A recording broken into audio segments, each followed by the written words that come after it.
ఆఫీస్లో జరిగిన దానికి మీరేమైనా అనుకునుంటే నన్ను క్షమించండి అమ్మా. అయ్యో లక్ష్మి, ఏం మాటలమ్మా ఇవి?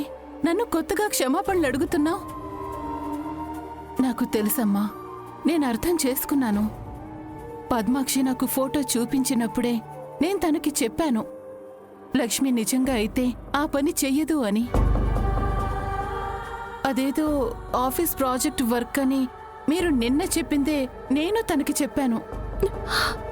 కానీ తను మనలాగా అర్థం చేసుకునే మనిషి కాదు. పద్మాక్షమ్మ కూడా తన కూతురికి ఎక్కడ అన్యాయం జరుగుతుందోనన్న ఆక్రోశంతో కొట్టారులేమ్మా. ఇలా ఎన్ని అవమానాలు, ఎన్ని మాటలు పడతావు లక్ష్మి? నువ్వు ఈ కుటుంబం కోసం ఎంత కష్టపడుతున్నావు? ఈ కుటుంబం కోసమే కదా ఆఫీసులో పనిచేస్తున్నావు. ఈ కుటుంబం కోసమే కదా విహారీ పక్కన కూర్చున్నావు. నువ్వు ఈ కుటుంబం కోసం అంతా చేస్తున్నా నిన్ను ఈ కుటుంబం గుర్తించట్లేదమ్మా. గుర్తించాలని నేను కోరుకోవట్లేదమ్మా. పోనీ గుర్తించకపోయినా అవమానించకుండా ఉంటే బావుంటుంది కదా. ఇది నా కుటుంబమే కదమ్మా. ఏ దారి లేని నాకు మీరు ఆశ్రయం ఇచ్చారు. అలాంటి స్థితిలో నన్ను ఆదరించి ఈ ఇంట్లో ఉండడానికి ఒప్పుకుంది ఈ కుటుంబమే కదమ్మా. రోడ్డున ఉండాల్సిన నాకు ఇంద్రభవనంలో ఆశ్రయం ఇచ్చిన ఈ కుటుంబం కోసం ఎన్ని మాటలైనా పడతానమ్మా. మెతుకుపోతే బతుకుపోతుందనుకుంటున్నారు ఈ కాలం జనం. అలాంటి ఈ రోజుల్లో నాకు అండగా నిలబడి నన్ను చూసుకున్న ఈ కుటుంబం కోసం ఎన్ని అవమానాలైనా హాయిగా భరిస్తానమ్మా.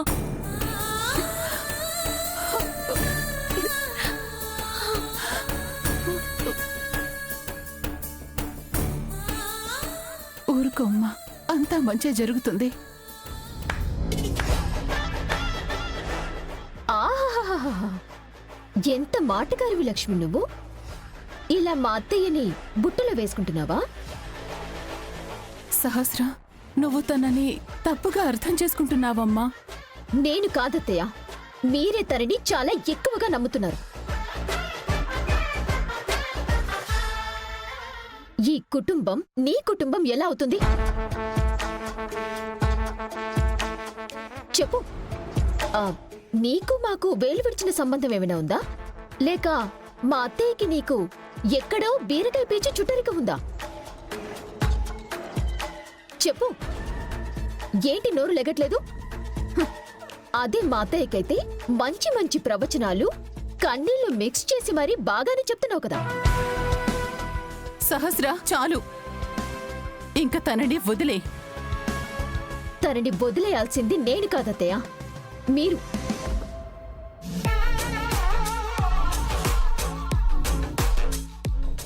మీకు సొంత మనుషులెవరో పరాయి వాళ్ళెవరో తెలియడం లేదు.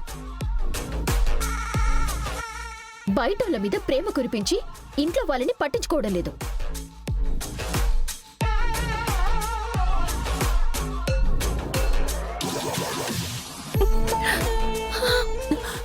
లక్ష్మి, మళ్ళీ రోషానికేం తక్కువ లేదు.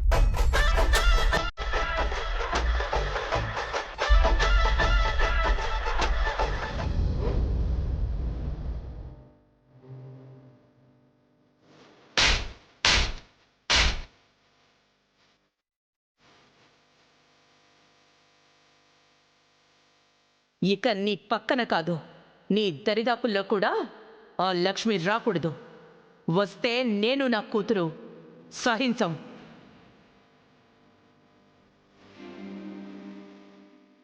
కాబట్టి నువ్వు ఎవరితో ఎలా ఉండాలో, ఎంతవరకు ఉండాలో నిర్ణయించుకో.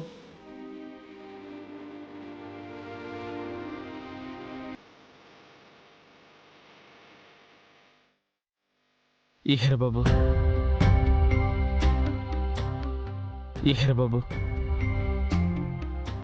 ఆ దేవుడు మీకు లక్ష్మమ్మకి కష్టాలు ఇచ్చి ఇచ్చి అలసిపోయాడా?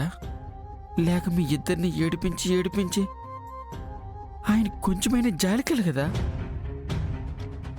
బాబు, మీరు రేపు లక్ష్మమ్మకి న్యాయం చేస్తారో లేదో బెంగ కంటే ఇప్పుడు లక్ష్మమ్మని అమ్మగారు కొడతండ్రు, తిడతండ్రు.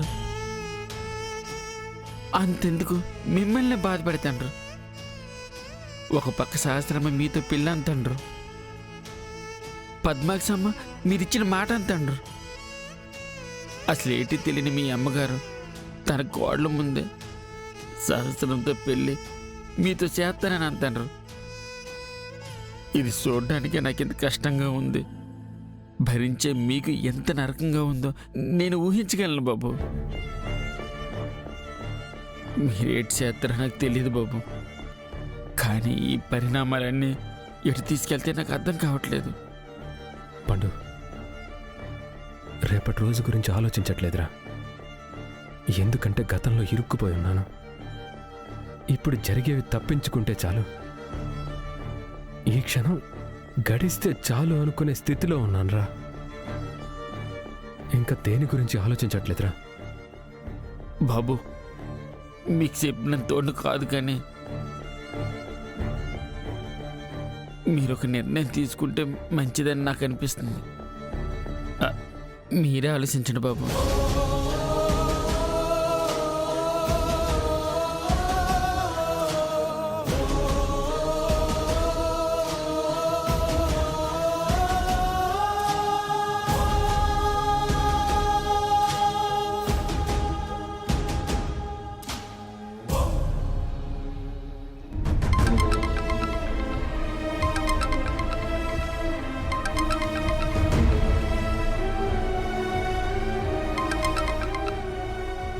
కనకం, చెప్పండి విహారీ గారు. నన్ను క్షమించు కనకం. ఏంటి విహారీ గారు ఆ మాటలు? లేదు, నువ్వు ఆ బిజినెస్ కోసం ఎంత కష్టపడుతున్నావో నాకు తెలుసు. నా కోసం, నేను కట్టిన తాళి కోసం ఎన్ని అవమానాలు, ఎన్ని మాటలు పడుతున్నావో కూడా తెలుసు. నీ మెడలో తాళి కట్టిన నా కోసం నువ్వెంత చెయ్యాలో అంత త్యాగం చేస్తున్నావు. ఎన్ని కష్టాలు పడాలో అన్నీ పడుతున్నావు. ఇప్పుడు అవన్నీ ఎందుకు విహారీ గారు? నన్ను మాట్లాడివు కనకం. నా కోసం నువ్వంత కష్టపడుతుంటే నేనేం చేస్తున్నాను నీకోసం? నిన్ను కొడుతుంటే చూస్తున్నాను, నిన్ను తిడుతుంటే వింటున్నాను, అవమానిస్తుంటే నేను సంబంధం లేనట్లు నిల్చున్నాను. నీకు తాళి కట్టిన భర్తగా నీకు అండగా ఎక్కడ నిలబడుతున్నాను? విహారీ గారు, మీరు నాకు అండగా నిలబడబట్టే కదా నన్ను 2 సార్లు ప్రాణం పోకుండా కాపాడారు. ఆ రోజు దుర్మార్గుడైన ప్రకాష్ నుంచి కాపాడారు. ఇంతకంటే నాకేం కావాలి? అది నా బాధ్యత. ఇంట్లోనే నేను నీకు తోడుగా సపోర్ట్ ఇవ్వలేకపోతున్నాను. మీరు చేయగలిగినంత చేస్తున్నారు. నాకది చాలా ఎక్కువ. మీ చేతుల్లో లేని దాని గురించి మీ నుంచి నేను ఏ రోజు ఆశించను, ఆశపడను. అలా అయితే నువ్వు జీవితాంతం నా వల్ల ఏడుస్తూనే ఉంటావా? పర్లేదండి, నాకు ఈ బాధలు, కష్టాలు అలవాటైపోయాయి. కొత్తగా సుఖపడాలని, లేని సంతోషాలు కావాలని నాకు లేదు. నాది ఒక్కటే కోరిక, నా వల్ల మీకు ఎలాంటి సమస్యలు రాకూడదని ఆ దేవుణ్ణి కోరుకుంటున్నాను.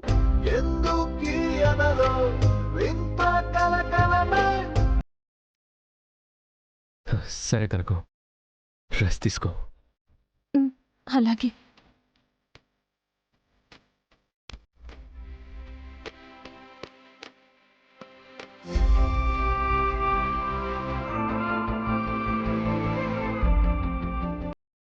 నా భార్య భర్త కోసం అన్ని కష్టాలని, అన్ని అవమానాల్ని భరిస్తుంది.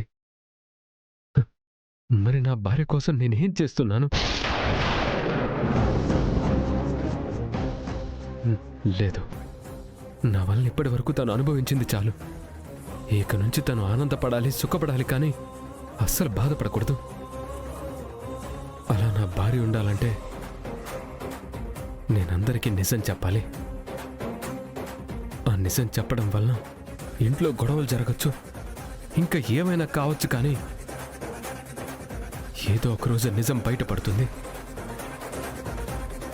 అదేదో రేపే నేనే నిజం చెప్పేయచ్చు కదా. ఏదేమైనా రేపు నిజం చెప్పేస్తాను.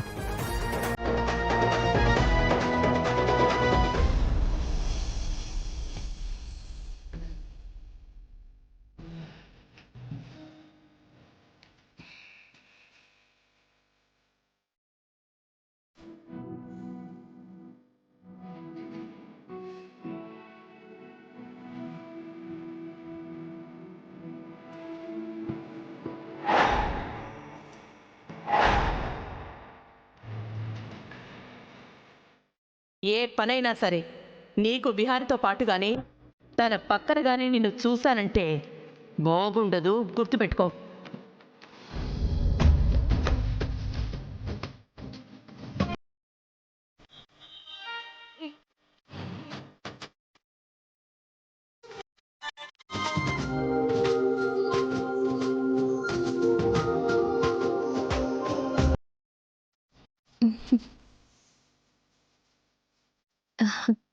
గుడ్ మార్నింగ్ విహారీ గారు. Good morning. ప్రతిరోజు కొత్త ఉదయాన్ని చూడాలి, ప్రతి ఉదయంలోనూ కొత్త జీవితాన్ని అనుభవించాలని అంటారు. నువ్వు అదే చేస్తున్నావు కదా. ఏంటి విహారీ గారు, మీరేదో అన్నారు, నాకు అర్థం కాలేదు. ఏమీ లేదు, నిన్ను చూసి చాలా నేర్చుకోవాలి. నన్నా? అవును, నిన్నంత గొడవ జరిగింది, నిన్నన్ని మాటలన్నారు, అయినా నువ్వు అవేమి మనసులో పెట్టుకుని కుంగిపోకుండా చాలా ప్లెజెంట్గా పొద్దున్నే వచ్చి ముగ్గేస్తున్నావు చూడు. నీ పాజిటివ్ యాటిట్యూడ్ నిజంగా ఎక్సలెంట్. నీ నుంచి పాజిటివిటీ నేర్చుకోవాలి. నా నుంచి మీరు నేర్చుకునేంత క్వాలిటీస్ లేవు విహారీ గారు. నీ గొప్ప నీకు తెలీదు, ఎందుకంటే నీ గురించి నువ్వు ఆలోచించవు కదా. నిన్ను చూసే మాకు తెలుస్తుంది నువ్వేంటో.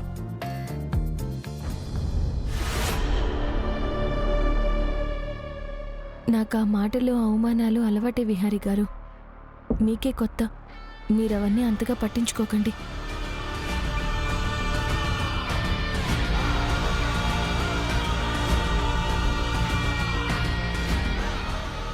నా బిజినెస్లో నా ప్రమేయం లేకుండా మీరు ప్రాజెక్ట్స్ చేస్తారా? వీళ్ళ మీద పగ తీర్చుకోవడం ఎలా?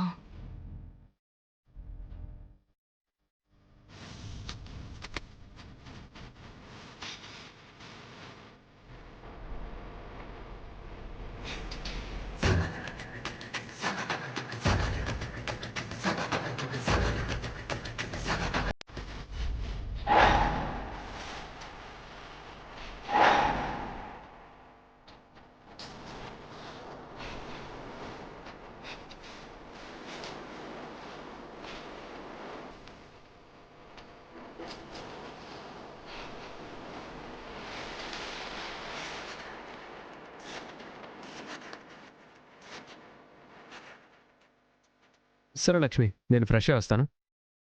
అలాగే విహారీ గారు, మీరు వచ్చేలోపు కాఫీ రెడీ చేస్తాను. Okay, done.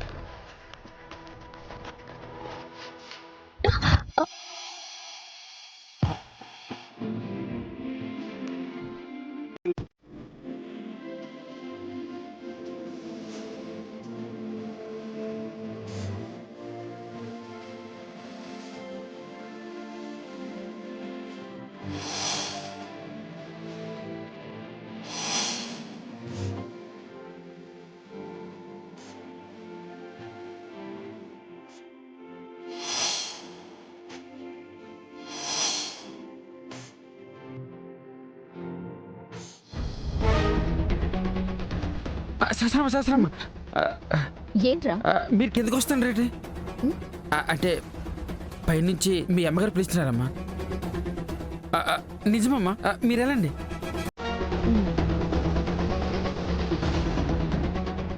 అమ్మయ్య.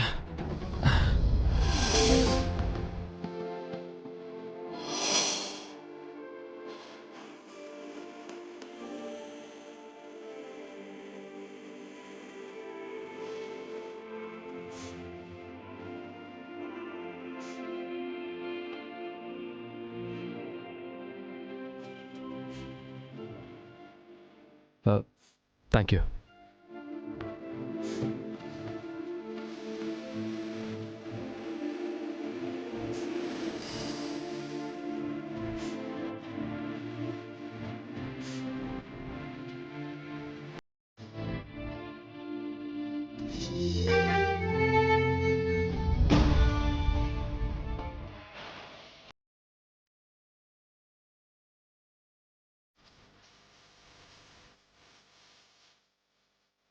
స్వామి,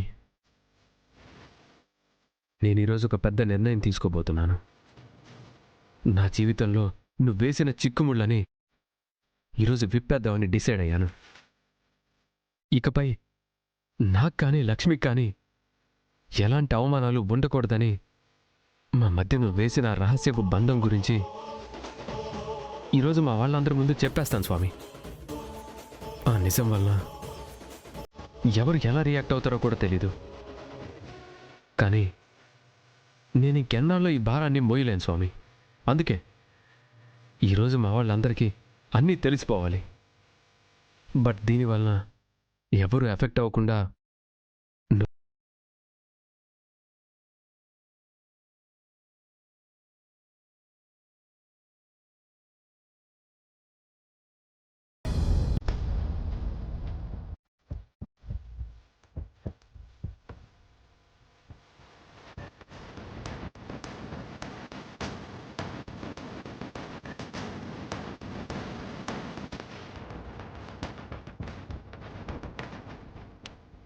లక్ష్మి గురించి తెలుసుకోమని డిటెక్టివ్ని పెట్టాను కదా, అసలు ఆ డిటెక్టివ్ సూర్యకాంతం ఏం చేస్తుంది చెప్పు.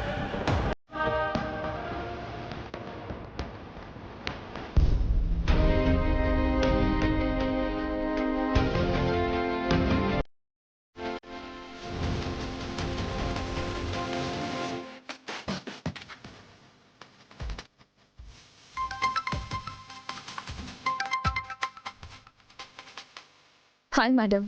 నువ్వు అసలు డిటెక్టివేనా?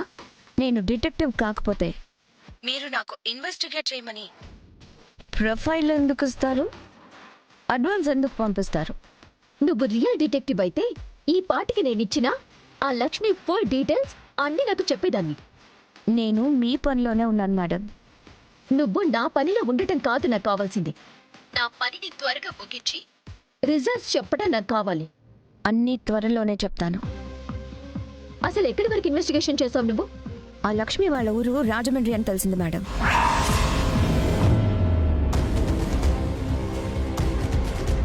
రాజమండ్రా? బాబా నువ్వేంటి ఇక్కడ? ముంబై వెళ్ళావు కదా విహారీ. ముంబై నుంచి హైదరాబాద్కి వచ్చేసాను. పండు ఏమో మీరు ఊరికి వెళ్ళారని చెప్పాడు. అందుకే మధ్యలో నాకు విజయవాడలో ఏదో పని ఉంటే అది చూసుకొని మీకోసం ఈ ఊరు వచ్చేసాను. ఆ ఊరైతే మా బావ ఒకసారి అదే ఊళ్ళో అనుకోకుండా నాకు కనిపించాడు. కానీ అప్పుడేదో కంగారుగా ఉన్నట్టు నాకు డౌట్ వచ్చింది. ఏంటి అని అడిగితే మా కోసమే వచ్చానని చెప్పాడు.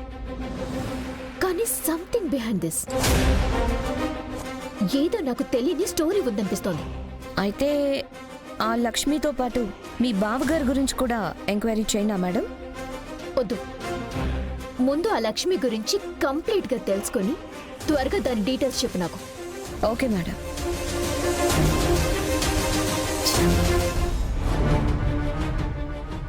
నాన్న మమ్మల్ని ఇక్కడికి రమ్మని, నా కూతురికి విహారికి పెళ్లి చేస్తాను అని మీరు కుంభమేళాలు తీర్థయాత్రలు తిరిగితే ఎలా? మేము తిరుగు ప్రయాణంలోనే ఉన్నాం పద్మాక్షి.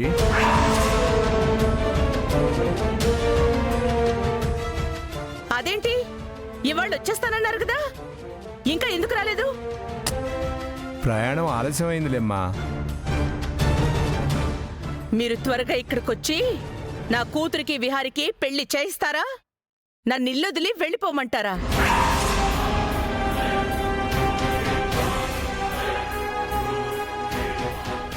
ఏమైందమ్మా? ఏమవడం ఏంటన్నా?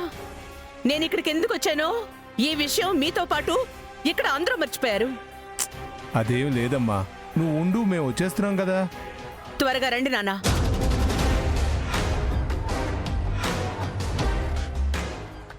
ఏమైందండి?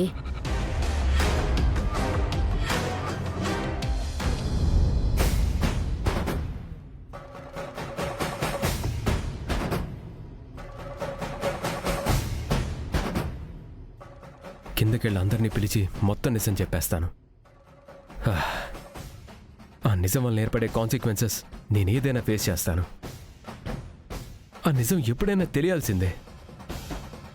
ఎవరి వల్ల ఆ నిజం బయటపడే కంటే నేనే నిజాన్ని చెప్పేస్తే కొంతలో కొంతైనా నేను చేసిన దానికి నాకు ఆత్మ సంతృప్తి ఉంటుంది.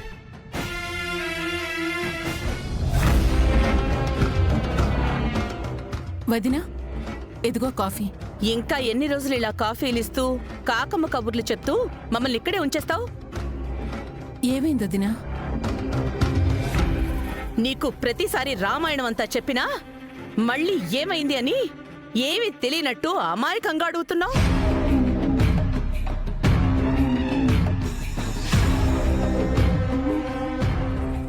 మా అక్కని ఎందుకు పొద్దున్నే అరిపిస్తున్నావు వదినా?